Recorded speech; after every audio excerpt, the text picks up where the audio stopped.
Their barbaric worst. Authorities are now fearing an escalation with an underworld kingpin murdered overnight. Lorenzo Lemalu was shot dead a long way from here, gunned down in Vietnam inside a Ho Chi Minh restaurant.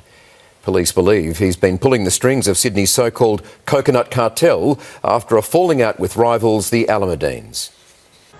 Taken down in a busy Vietnam seafood restaurant, Sydney underworld mastermind Lorenzo Lemalu ambushed while dining with friends last night. Just because they're overseas doesn't mean they're immune from, being assassinated or being murdered. 24-year-old Lemalu is the kingpin of Sydney's coconut cartel.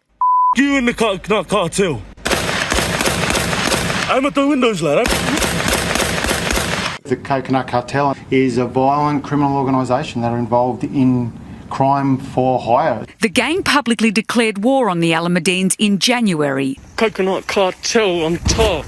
Since then, Sydney has been hit by a wave of shootings, firebombings and kidnappings. The fact that they had a falling out means that they literally hate each other, that they're out for revenge. While no one knows for sure, police sources have told 7 News last night's Ho Chi Minh City killing has the Almedines' fingerprints all over it, with detectives here now bracing for the next round of reprisals. And they will have their own intelligence, possibly even people within the criminal underworld feeding the police information. Almedine rapper A Huncho today celebrating Lemalu's death. Clementine Cuneo, 7 News. Just